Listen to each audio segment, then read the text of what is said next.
Hey folks, I'm Labrin Allen, the founder of the Natural Health Clinic, and today we're going to be talking about a super toxic vitamin that you're very possibly taking. Stay tuned for that right after this.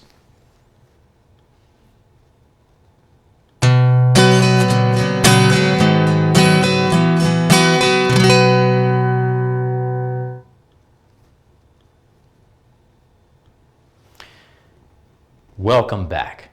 So, are you possibly overdoing vitamin E? Yes, that is the potentially super toxic vitamin that I'm referring to and that you may be over consuming. Let's talk about it for just a minute. So, you may have noticed the news headlines. On one hand, it says that vitamin E is very helpful and protective of the cardiovascular system. On the other hand, they say, hey, they just found that vitamin E causes cancer or it causes cardiovascular disease.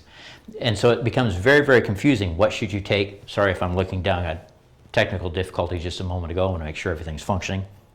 Looks like it is.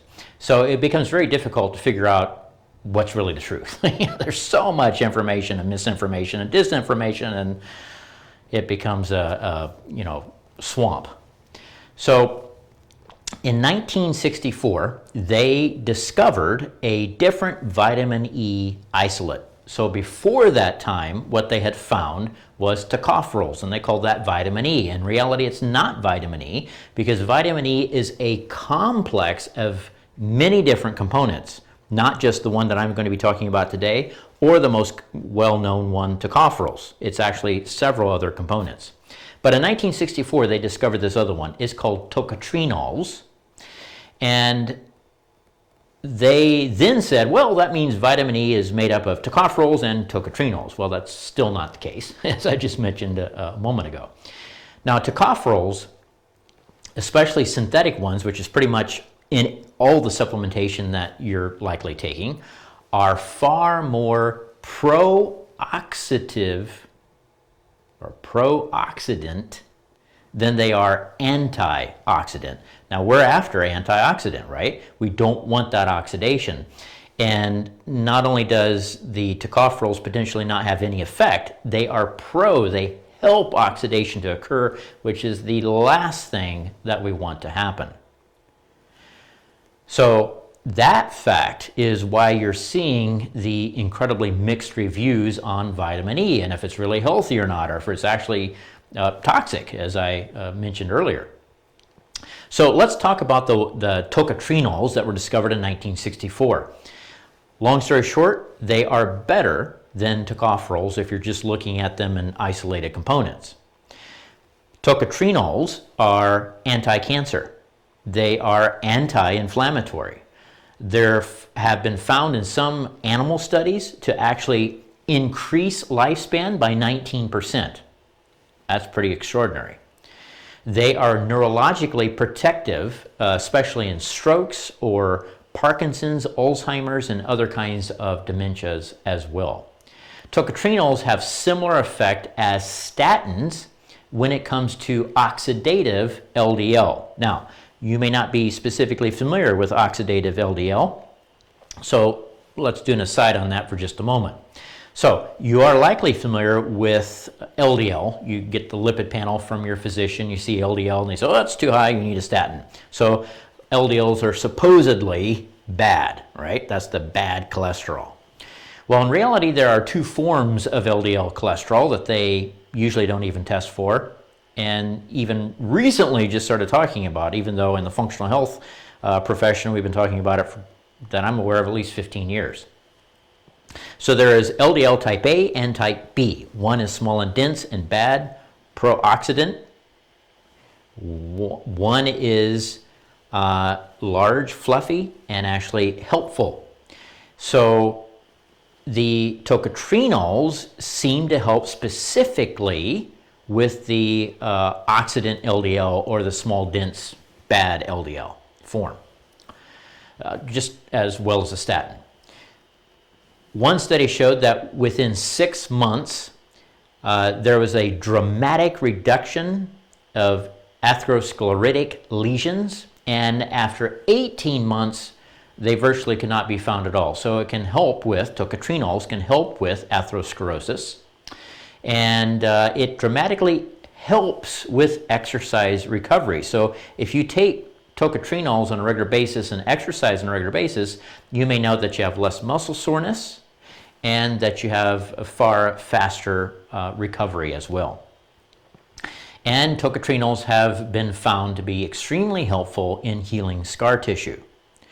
Now, on the other side of that, let's talk about tocopherols for a moment. Now, tocopherols are plentiful. They're in many, many different kinds of foods. There's really not even any reason to supplement them, even though many people are supplementing them in addition to what they're getting in the foods, even though they can be pro-oxidant. You don't want that. You want antioxidant. Now, there is some benefit to tocopherols. They have specifically been found to be overall protective as far as cellular and brain health. And there is much, much more research that's been done in tocopherols than in the tocotrienols.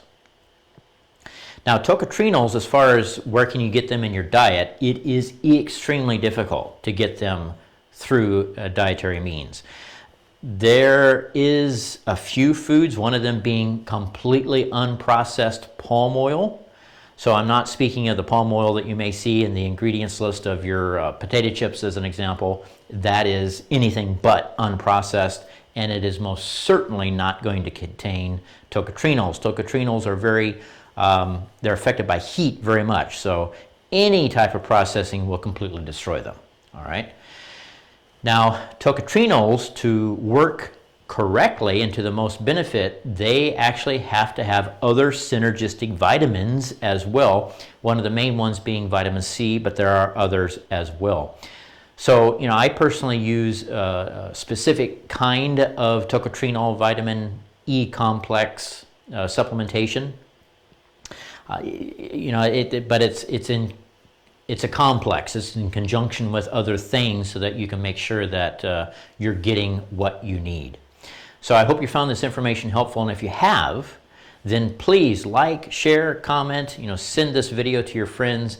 That's how we can beat the algorithm, because no matter what you're hearing, there's a huge amount of suppression in natural health information, even if there is, RFK in the HHS. So nonetheless, the information is still being suppressed. So really appreciate those likes, comments, and shares.